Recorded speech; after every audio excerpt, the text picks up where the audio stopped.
Nagbabalik pala tayo para sa isa na naman bagong tutorial mga idol. Tagal din nating walang video na ganito kaya magbibigay ako ng mabilisang tip lang. Para masolusyonan yung mga kadena nating laging maluwag, may teknik tayo na gagawin para dyan. Kaya ka nga napunta dito para sa iyo tong video na to. At namumroblema ka nga dahil laging maluwag yung kadena mo, susolusyonan natin yan. Pero bago nga natin simulan to, subscribe ka muna sa akin channel. Pakihit na rin ang notification bell para lagi kang updated sa mga video ko. Nakakainis nga minsan kasi laging nagluluwag yung kadena natin kahit adjust tayo ng adjust. Kaya nga gagawa natin siya ng solusyon para hindi siya basta-basta magluwag.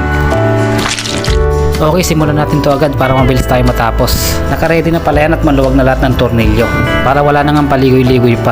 Ngayon, ituturo ko nga sa inyo kung paano nga ba yung dapat gawin para hindi na laging maluwag yung kadena natin. Napansin nyo ba yung dalawang nut na magkatabi na to? Ang gagawin natin dyan ay paghihiwalayin natin yan. Kaya madalas na nagluluwag yung kadena natin dahil dyan. Hindi kasi siya nakaipit kaya habang umaandar yung motor natin, natatagtag siya.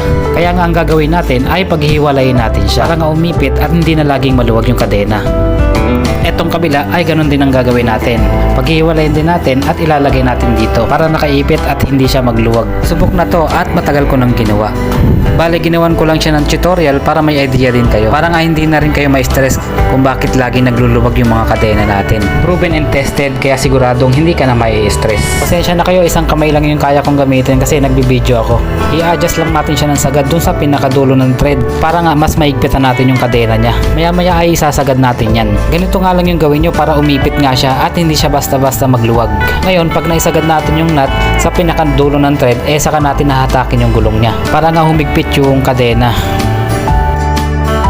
Hindi ko na pala na-videoan kung paano ko ginawa yung paghigpit sa kanya. Pero kung nakita nyo naman, nakasagad na siya sa pinaka-thread at hinigpitan ko siya ng mabuti para umipit siya. Ganito lang yung gawin yung adjust o solusyon para hindi na lagi nagluluwag yung mga kadena natin. Kung nangyari man na magluwag siya, matagal na panahon pa ulit. Okay, maraming salamat sa panonood. Please subscribe my channel kung nakatulong ako sa inyo. At huwag kalimutang mag-like at comment sa aking video.